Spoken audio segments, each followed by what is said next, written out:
El clic del interruptor de la luz fue más fuerte de lo que debería haber sido. Me quedé allí un segundo más, con las manos todavía sobre él, viendo cómo la oficina que había construido con paneles de yeso y pizarras blancas se oscurecía por última vez. 21 años, desaparecidos antes del almuerzo. Esa oficina solía ser una esquina en un armario alquilado con 2 sillas plegables y una pizarra de borrado en seco que apenas borraba.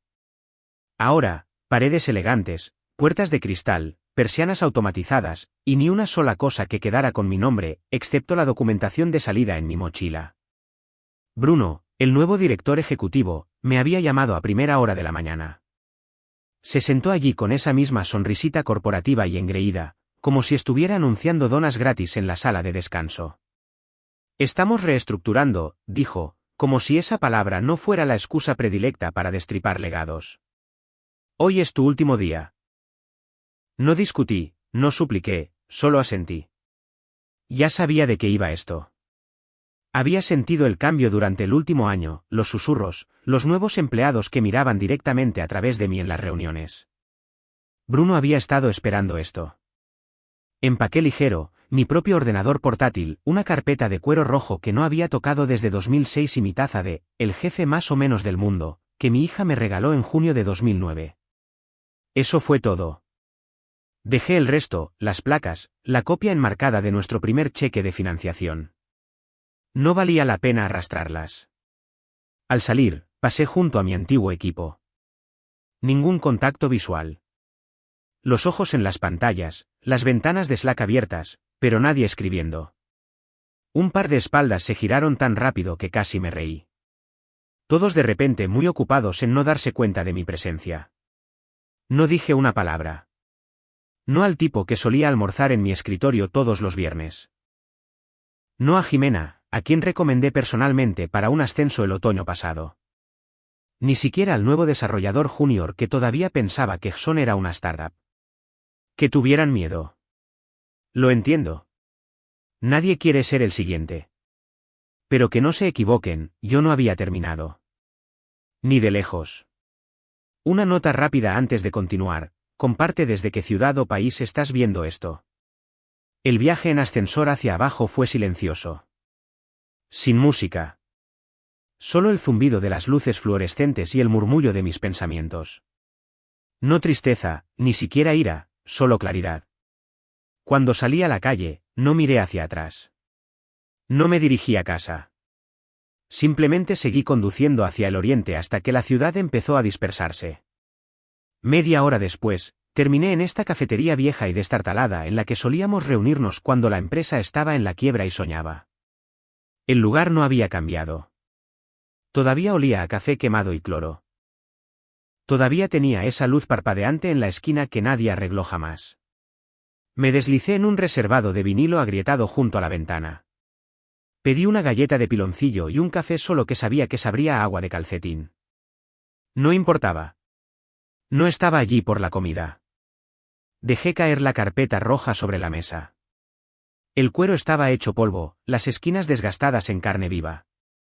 La cosa no había salido de mi estantería en más de una década, pero siempre la mantuve cerca, por si acaso. Bueno, este era el caso. La abrí, y allí estaba, el acuerdo de propiedad intelectual original de cuando empezamos Sistemas Enlace Rojo, cuando solo éramos Esteban, Roberto, Néstor y yo alquilando una oficina subarrendada encima de una fonda. Escribí el código fundamental desde cero. Cada módulo, cada capa. El trato era simple, yo sería el dueño de la propiedad intelectual hasta que el capital social se finalizara. Nunca se finalizó. Lo tenía en blanco y negro, mecanografiado, firmado y grapado. Ninguna versión 2, ninguna enmienda, ninguna transferencia final. Solo el original, intacto. Deslicé la carpeta a un lado, saqué mi ordenador portátil, busqué en mi bandeja de entrada y escribí los nombres uno por uno, Roberto, Néstor, Bruno, cuando él era solo ese chico del TEC de Monterrey que trajeron para el crecimiento. Tenía los correos electrónicos. Uno de 2014, yo, solo para comprobar.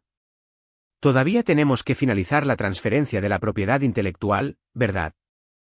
Néstor, sí. Es solo una formalidad. Ya nos pondremos con ello. Uno de 2017, yo, sigo esperando los documentos actualizados de la propiedad intelectual. ¿Debería hacer que mi abogado redacte algo? Roberto, no te preocupes por eso, hombre. Tenemos peces más gordos que freír. Lo retomamos más tarde. Más tarde, nunca llegó. Me desplacé más lentamente por la pantalla, sintiendo ese pequeño y agudo chasquido en mi pecho. No arrepentimiento, no tristeza, solo la constatación de que había tenido razón al guardar los comprobantes. Nunca lo habían arreglado, nunca habían puesto los puntos sobre las íes, ni siquiera habían preguntado si los documentos originales seguían siendo válidos. Metí la mano en mi mochila y saqué el viejo sobre que había metido en la carpeta hacía años, los documentos originales de formación de la Sociedad de Responsabilidad Limitada y del Registro Federal de Contribuyentes para Sistemas Enlace Rojo. Activa, intacta, todavía a mi nombre. Me recosté y observé cómo la camarera dejaba caer la galleta de piloncillo sobre la mesa con un gruñido aburrido. Ni siquiera me miró. ¿Bien? No quería atención. Le di un mordisco. Seca, dulce, arenosa, tal como la recordaba, como masticar un recuerdo. Luego abrí mi teléfono y le envié un mensaje a Javier Garza, un abogado que conocí en una conferencia de startups en 2011. Inteligente, callado, no se publicita. ¿Tienes tiempo para hablar? Creo que me acaban de despedir de algo que todavía me pertenece. No tardó mucho. Aparecieron 3 puntos, luego desaparecieron. Y entonces esto, Javier, llámame en 20 minutos. Tráelo todo. Miré la carpeta. Pensé en los años que me ignoraron. Ya nos pondremos con ello. Es solo papeleo. Está solucionado. Resulta que nunca solucionaron una maldita cosa. Abrí un nuevo documento y empecé a enumerar todo, marcas de tiempo, hilos de correo electrónico, cláusulas originales, quién dijo qué y cuándo. No iba a ir con las manos vacías. No se trataba de venganza. Se trataba de propiedad.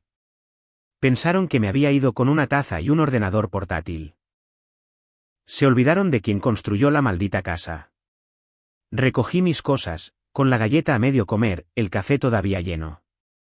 Con la carpeta bajo el brazo, me dirigí al coche. La verdadera reunión estaba a punto de empezar. Para cuando llegué a mi casa, el sol se estaba poniendo detrás del cerro. Lancé la carpeta sobre la mesa de la cocina, saqué la batería de mi ordenador portátil del trabajo y apagué el teléfono de la empresa para siempre. Ese fue el primer detonante. El sistema no se colapsó de golpe. Se deshilachó como una cuerda vieja. Sutil al principio. Falla el inicio de sesión de un portal de clientes, luego otro. Luego, el panel de métricas de las cuentas europeas se apaga. Para la medianoche, la cola de incidencias estaba inundada. No necesité comprobarlo. Ya sabía lo que estaba pasando. Los módulos principales que escribí, la columna vertebral de todo el maldito sistema, no eran componentes estándar de conectar y usar. Los había construido para que fueran escalables, claro, pero también los había construido con salvaguardas a nivel de arquitectura, capas de cifrado y claves de acceso vinculadas directamente a sistemas enlace rojo, mi sociedad de responsabilidad limitada, no a la nueva empresa matriz que Bruno creó durante su iniciativa de modernización. Todo seguía bajo mi control. Cada latido del sistema pulsaba a través de mi firma. Nunca recablearon los cimientos, solo construyeron muros más elegantes encima. Y ahora, conmigo desconectado, el sistema no tenía amo, ni claves válidas, ni ruta de anulación. ¿Ese error rojo parpadeando en sus pantallas de administrador? No era un fallo. Era yo. En algún momento alrededor de las 2 de la madrugada, recibí un mensaje de un antiguo compañero de DevOps en mi teléfono personal. Solo oye, ¿has visto esto? No respondí. Por la mañana, el pánico total se había desatado. El servicio de atención al cliente no podía acceder a los historiales de los usuarios. Los monitores de tiempo de actividad estaban en rojo. Un bucle de facturación activó 23 cargos duplicados a un importante socio bancario. Solo eso les costaría varios millones de pesos en devoluciones. Me imaginé a Bruno paseándose por la oficina con sus estúpidos tenis de piel, gritando, reiniciad algo, como si fuera 2004. Dicen que irrumpió en la sala de servidores como si fuera a solucionarlo todo. La seguridad tuvo que dejarle entrar con su tarjeta, ni siquiera conocía la disposición de los racks. Se quedó allí, señalando cables como si las respuestas estuvieran escritas en negrita. Me contaron que empezó a gritar sobre la integridad del backend y la lógica de actualización de la pila completa. Los chicos lo miraban como si acabara de soltar matemáticas alienígenas. Uno de ellos, Tomás, le envió un mensaje a mi amigo más tarde, fue como ver a un tipo intentar soplar en un puerto USB. Cada fallo del sistema conducía a un único lugar, la capa fundamental, mi código, mi estructura, mi cifrado. Y sin las claves, ese código no se mueve, no se abre, ni siquiera reconoce la solicitud. Nunca las entregué. Ni en papel, ni verbalmente, ni en un correo electrónico, nunca. Porque siempre supe que este día podría llegar. Podían ser dueños de la marca, la oficina, la lista de personal en LinkedIn. Demonios, incluso podían ser dueños de la visión. Pero no eran dueños del núcleo. Ni de la lógica, ni de la base de código, ni de la sangre que había derramado en ella línea por línea. Así que sí, el sistema se estaba resquebrajando, y yo no iba a mover un dedo. A media mañana, el colapso era total. Los canales de Slack eran una zona de guerra. Gira explotó. DevOps marcó el incidente con nivel de severidad 1, luego nivel de severidad 0, y después simplemente renunció a etiquetarlo. Alguien publicó, brecha en el núcleo. Otro etiquetó a Bruno directamente, Bruno, necesitamos que veas esto. Los clientes están completamente desconectados. El departamento de ventas ya estaba en llamas. Su mayor cliente corporativo, una red de hospitales a nivel nacional, no podía acceder a los paneles de control ni a las herramientas de informes. Los plazos de cumplimiento legal eran ahora imposibles de cumplir. Me imagino a los representantes mintiendo descaradamente por teléfono, somos conscientes del problema y estamos trabajando día y noche. Sí, buena suerte con eso. Porque no podían arreglar esto. Ni siquiera sabían por dónde había empezado. Los correos electrónicos volaban. La gente empezó a hacer la misma pregunta una y otra vez, ¿quién fue el último en tocar los módulos principales? Solo una respuesta, yo. Fue entonces cuando las cosas se calmaron por un segundo. No en la oficina, sino en los hilos de conversación. Como si todos supieran de repente que estaban metidos hasta el cuello en algo más grande que una simple caída del código. Entonces alguien finalmente lo mencionó. Fue una de las ingenieras más nuevas, creo que se llamaba Alicia. Dijo, ¿no había una vieja carpeta roja con las notas de configuración originales o algo así? Podría ayudarnos a rastrear la propiedad del módulo.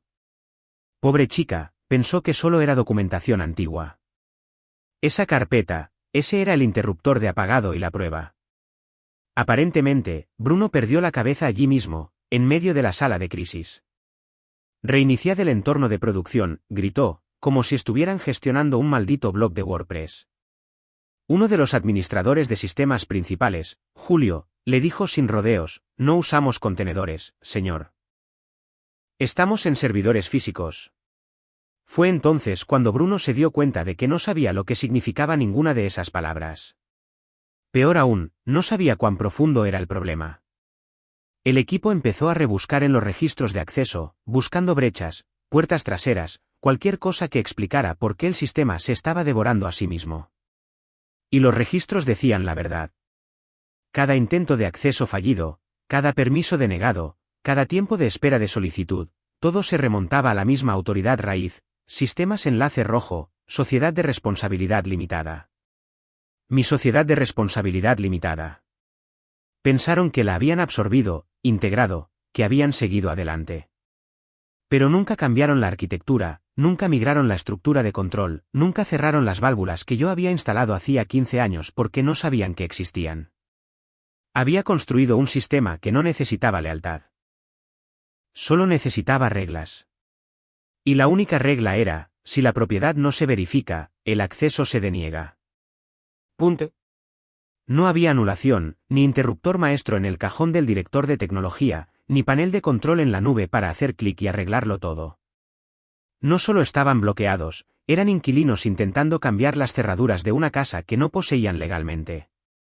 Y ahora, cada persona en ese edificio, cada ingeniero, cada vicepresidente, cada director despistado, veía la misma fea verdad impresa en esos registros. No controlaban la sala de máquinas. Yo lo hacía. ¿Y Bruno? Acababa de despedir al único que tenía las llaves.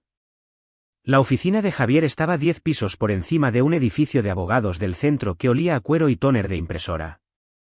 Elegante, fría, silenciosa, el tipo de lugar donde nadie alzaba la voz a menos que alguien acabara de firmar un acuerdo con al menos 7 ceros. Me recibió en el vestíbulo, con un expreso ya en la mano y las mangas remangadas. ¿La has traído?, preguntó antes de que llegáramos al ascensor. Asentí y levanté la carpeta como si fuera una insignia. Para cuando llegamos a su sala de conferencias con paredes de cristal, la máquina de expreso volvió a sisear y su asistente deslizó una segunda taza sobre la mesa. Fuerte, amargo, bueno. Sin charlas triviales. Lo expuse todo, el acuerdo de propiedad intelectual, los documentos de la sociedad instrumental, la formación original de la sociedad de responsabilidad limitada, los correos electrónicos. Cada vez que les pedí que finalizaran la propiedad, cada vez que dijeron que lo retomarían, cada oportunidad que tuvieron para hacerlo bien. Javier pasó página tras página, sus labios se torcieron en una sonrisa burlona. «Están fritos», murmuró, sin apartar la vista del contrato. Abrí mi ordenador portátil y mostré los registros del sistema en vivo, barras rojas por todas partes. Acceso de administrador completamente revocado en todas las funciones principales. Canales de datos congelados. Tokens de OAuth expirados. Y en la esquina del panel de control, tan claro como el día, el campo de la licencia decía, registrado a nombre de Sistemas Enlace Rojo, SDRL, propietario, mi nombre completo. Javier se echó hacia atrás. Dios mío. Nunca reasignaron al titular de la licencia. No. De hecho, se rió. Esto es negligencia profesional. ¿El departamento legal siquiera? Pensaron que se había hecho verbalmente. Ningún documento firmado, ninguna enmienda, ni siquiera un memorando. Justo en ese momento, mi teléfono vibró. Una alerta de un monitor de servidor. El equipo legal de Bruno acababa de intentar forzar un parche en el sistema. Javier entrecerró los ojos ante el mensaje de error en mi pantalla. Actualización fallida. No autorizada. Ver cláusula 7.3 del acuerdo de licencia. Me miró. Cláusula 7.3. Pasé a la página correspondiente en la carpeta y se la deslicé. La modificación de la lógica de la capa fuente requiere el consentimiento explícito del titular de la propiedad intelectual, por escrito, por cada incidente. Javier negó con la cabeza, sonriendo. Ni siquiera necesito redactar el argumento. Esto es irrefutable. Al otro lado de la ciudad, el pánico se estaba apoderando rápidamente. Podíamos verlo en tiempo real. Intentos de parche fallidos, protocolos de recuperación rebotando, alertas automáticas de Slack enviándose. Alguien intentó restaurar el acceso usando un archivo de credenciales antiguo de 2015. No hubo suerte. Luego intentaron forzar una reconstrucción a partir de contenedores archivados, pero no había contenedores. Les había dicho 3 veces que nunca habíamos migrado. Javier observó los registros danzar y dijo, ¿estás seguro de que no te interesa volver? Solo para verles la cara. Ya no es mi problema. Levantó su expreso como si brindara. Aún así, es una jugada maestra. Bebí un sorbo del mío, sintiendo el calor recorrer mi pecho, lento y constante. No adrenalina, no venganza, solo claridad. Tuvieron todas las oportunidades, todos los recordatorios, todas las señales de advertencia. Y lo ignoraron todo porque pensaron que la propiedad era una formalidad. Olvidaron que es el cimiento. La sala de juntas ya estaba llena cuando el fundador llamó desde Madrid. Todavía estaba en ropa de golf, con los AirPods puestos, paseando frente a un fondo de zoom borroso. ¿Por qué demonios está la mitad de la plataforma fuera de línea?, ladró. Tengo clientes amenazando con demandas. Bruno estaba de pie a la cabecera de la mesa, con las palmas planas, sudando a través de su camisa. Estamos investigando. ¿Investigando? Han pasado 15 horas. ¿Dónde está la reversión? Estamos trabajando en ello, mintió Bruno, con la voz quebrada. Fue entonces cuando entró la consejera general. Sin ordenador portátil, solo una gruesa pila de papeles agarrada con ambas manos como una Biblia. No se sentó. Dejó caer las páginas justo delante de Bruno. Cláusula de licencia, acuerdo de propiedad intelectual original. Todavía vinculante. Firmado en 2006. Bruno lo miró, parpadeando como si estuviera escrito en otro idioma. Ella continuó. También hay un correo electrónico de 2020 del demandante, sí, me llamó así, pidiendo una aclaración sobre la propiedad de la propiedad intelectual. Sacó la página y la leyó en voz alta. Asunto, transferencia de propiedad intelectual a un pendiente. Mis palabras, todavía no hemos finalizado la transferencia de la propiedad intelectual. Solo lo señalo de nuevo. Y la respuesta de Bruno, 2 líneas más abajo, lo retomamos. El fundador dejó de pasear. ¿Tú qué? Bruno se movió, sus ojos se desviaron hacia el altavoz. Se suponía que debía estar solucionado. ¿Solucionado?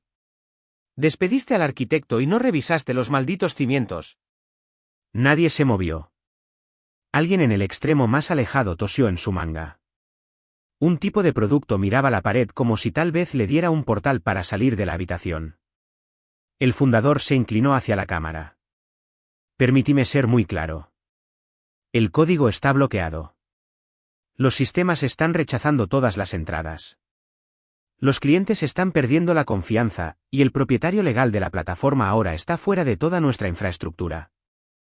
Hizo una pausa y luego añadió lentamente, y lo despediste sin revisar la maldita cláusula de propiedad intelectual. Silencio. La boca de Bruno se abrió, pero no salió nada. La consejera general se dirigió a la junta. Estamos expuestos. Cada hora que esto continúa aumenta la responsabilidad. El sistema está claramente construido en torno a la estructura de licencia de la propiedad intelectual original. No migramos. No la rescindimos. No la reemplazamos. Alguien finalmente se quebró. Necesitamos una votación de emergencia. Llegó rápido. ¿Moción? ¿Apoyada? Todos a favor. Una por una, las manos se levantaron. Incluso la del tipo que una vez me llamó, peso muerto del legado. El fundador ni siquiera esperó el recuento. Bruno, sal de la habitación. Bruno se quedó allí como si no entendiera las palabras. El fundador alzó la voz. ¿Ahora? Bruno recogió su tableta y salió con toda la gracia de un tipo que se da cuenta de que su correo electrónico acaba de hundir una empresa. La puerta se cerró tras él con un clic. Y en esa habitación, en ese preciso momento, todos lo entendieron finalmente. Yo no me había marchado furioso. No había renunciado en señal de protesta. No me habían expulsado con algún plan de reestructuración.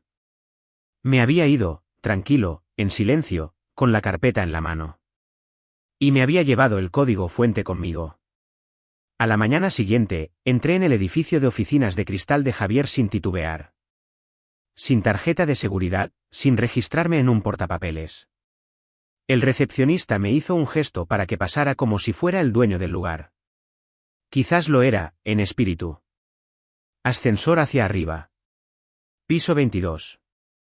Pasillo silencioso, alfombra gruesa, ese tipo de silencio que solo se encuentra en edificios donde todo cuesta más de lo que parece. Javier me recibió en la puerta, con las mangas remangadas, sin corbata, con un bloc de notas en una mano y un expreso en la otra. ¿Listo?, preguntó.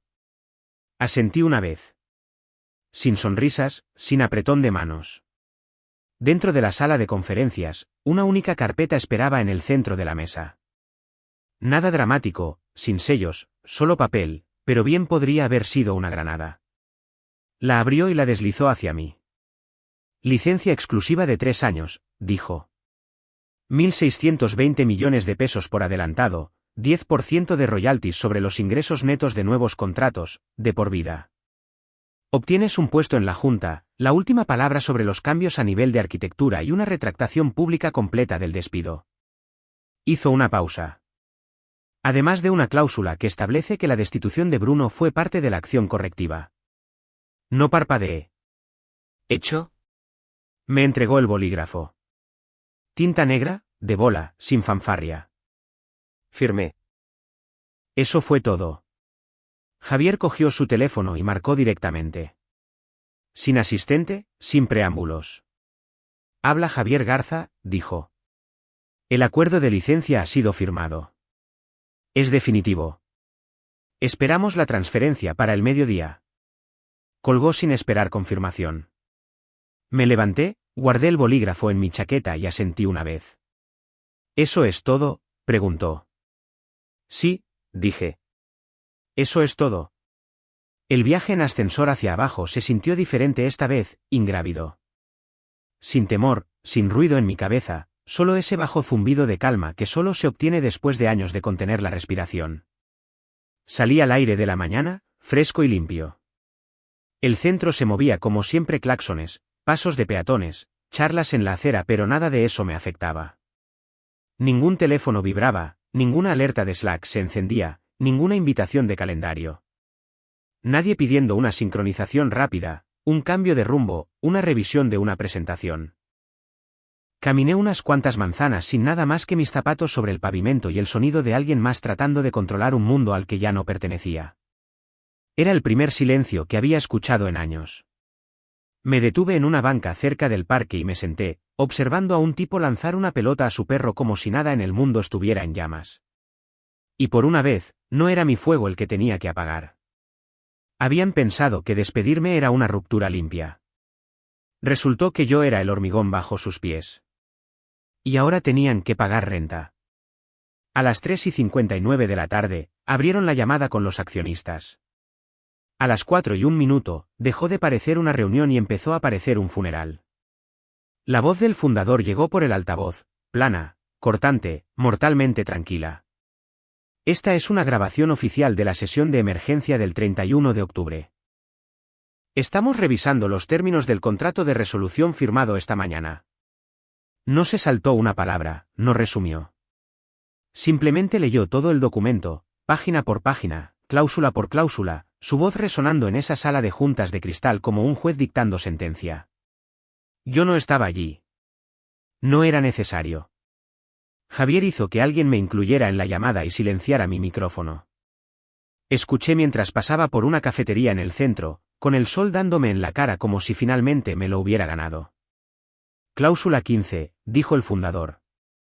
Cese inmediato de cualquier ejecutivo responsable de la violación de los protocolos de propiedad intelectual o de la falta de validación de la propiedad del sistema antes de su modificación.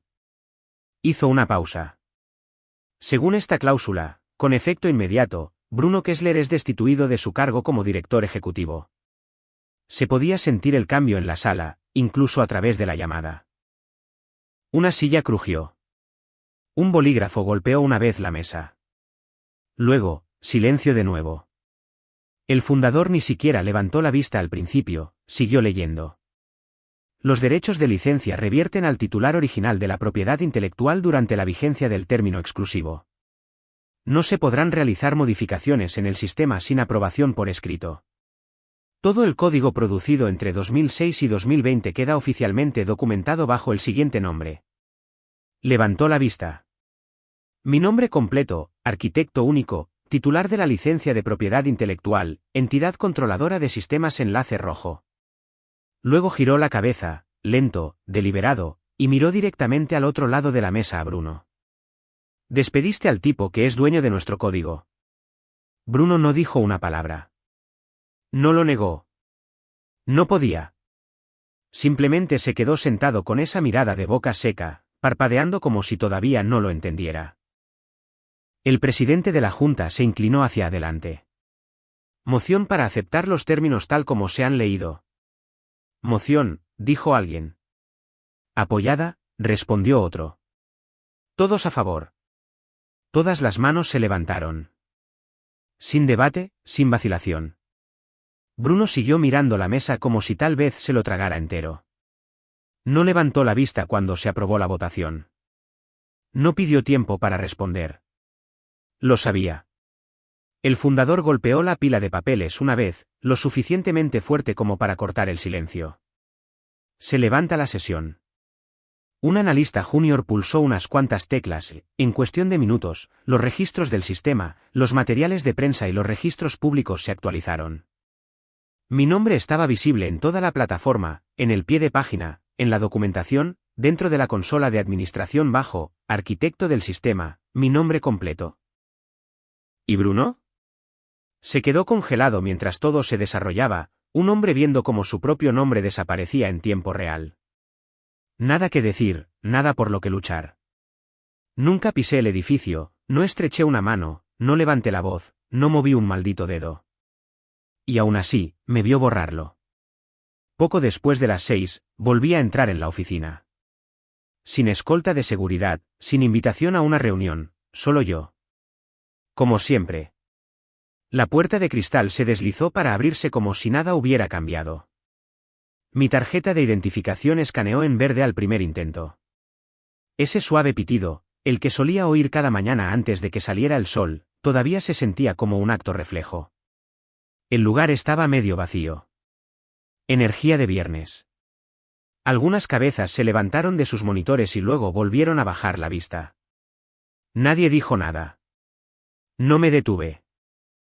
Me dirigí por el pasillo oeste, pasando la sala de crisis, la pizarra blanca en la que dibujé el diagrama de flujo original, la pared de snacks que Bruno instaló como si eso comprara lealtad. Luego mi puerta. El letrero había desaparecido, pero la habitación era la misma. La abrí. Las luces estaban apagadas. El aire olía ligeramente a alfombra seca y café quemado. Alguien había regado en exceso la planta de la esquina. Las hojas caídas, la tierra empapada, como si la cosa hubiera intentado demasiado seguir viva.